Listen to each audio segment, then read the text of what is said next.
immediate relocation of Jubaland force out of Mandera. Immediate. I want to tell them, if we don't do it, we will do it ourselves. And even as we speak today, half of Mandera is occupied by forces from Jubaland.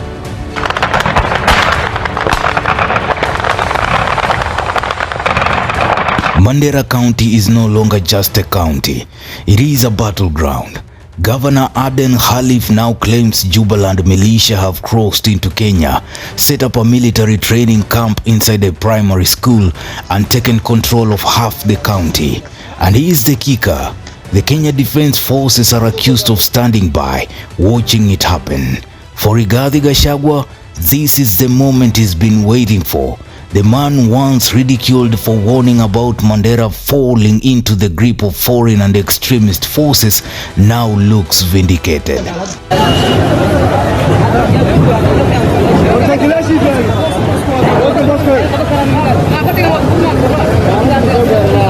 Adan Khalif didn't mince his words.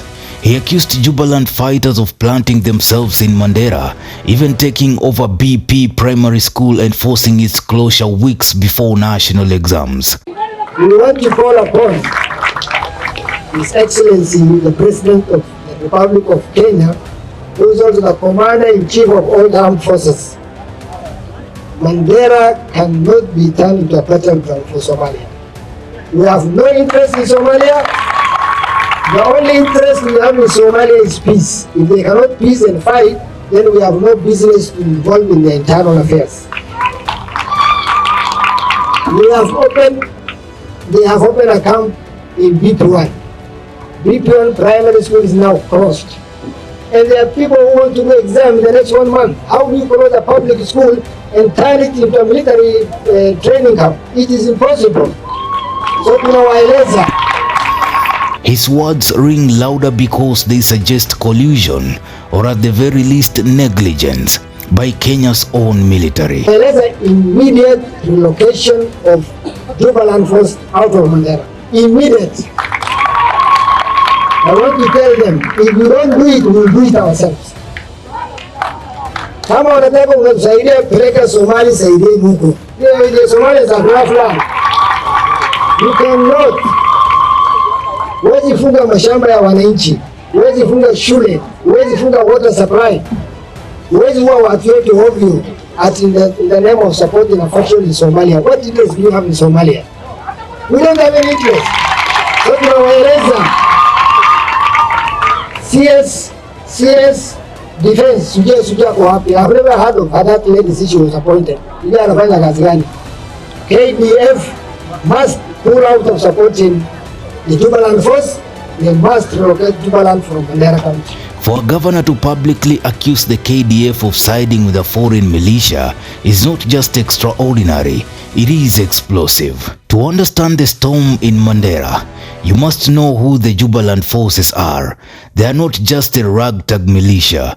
They are a paramilitary wing loyal to Jubaland, the semi-autonomous Somali region led by President Ahmed Madobe. On paper, they fight al-Shabaab. In reality, they are deeply entangled in clan politics, and their clashes with Somalia's federal government have been as fierce as their battles with extremists. Their sudden appearance in Mandera raises uncomfortable questions. Who let them in and why? Wale wametoka Somali, sio wa Kenya. Siende huko kwa Somali. Ajigani unapigana hapa Kenya. Is the ongoing fighting in the Somalia side between the federal government of Somalia forces and the Jubaland forces, which is the regional state. What has been happening is that Bulhawa and Mandera is just less than 20 meters. What separates Bulhawa from Mandera is just a no man's land. So when the fighting happens on the other side, and when one group is overpowered, they relocate to Mandera town. As we have been saying for the last couple of days, the Jubaland forces have been pushed out of Bulhawa, that is the Somalia town, and they are operating from the Mandera side, a place called BP1. Last night, unfortunately, we lost a mother This is where Rigathi Gachagua re-enters the picture. Few days ago, he warned that Mandera was already under al-Shabaab's grip and accused President William Ruto of holding secret meetings with members of the group. He was dismissed as reckless, accused of branding an entire community as terrorists. He accused President William Ruto of not paying attention to Mandera issue, where almost the entire county is occupied by Jubaland militia. And even as we speak today, half of Mandela is occupied by forces from Jubaland, and I would have expected these leaders over the weekend, the governor, the senator, the MPs, who are making a lot of noise about Rigathi, to have defended the people of Mandera from the incursions by forces from Jubaland instead of castigating Rigathi Gachagua. So I wanted to clarify that the allegations we have made against William Ruto, he is not from Mandera, he is not Somali, he is not Muslim. Let nobody drag in the people of Mandera, the people of northeastern Kenya, from our issues with William Ruto. They should leave us alone with William Ruto to have our own war. Yeah.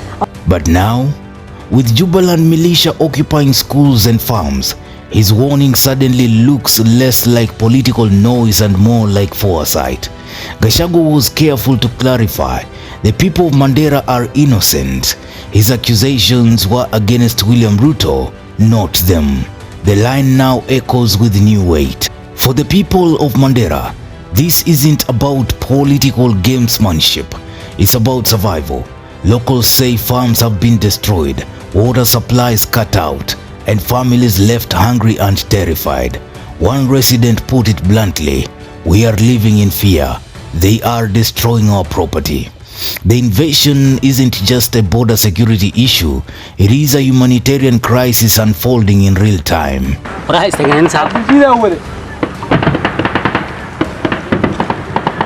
The accusations pile up. A governor says the KDF is complicit. Gachagua says the president is entangled with extremists, and reports suggest Washington is now scrutinizing Ruto's government over suspected ties to al-Shabaab. For a president who came to power on promises of order and stability, this is a dangerous narrative. A Kenyan county overrun by foreign forces while his administration is accused of silence or worse, complicity. So where does this leave Kenya? On one hand, Mandera is a frontline county with porous borders, always vulnerable to cross-border conflict. On the other, the current crisis exposes deep cracks in Nairobi's ability or willingness to control its own territory. For Gachagua, the vindication is political gold. For Ruto, it is a ticking time bomb. And for ordinary Kenyans, it is a reminder that the nation's security and sovereignty are far from guaranteed. The people are dying for hunger. The farms, they are destroying their farms. They are destroying their property. Nobody is talking about that place, this place. We are in fear of these people. We want to tell the government to take action from these people. What do you think? Should William Ruto crack a whip or let things be as they are? Drop your comments. Newsroom, Maisha TV, Ushabi Jr.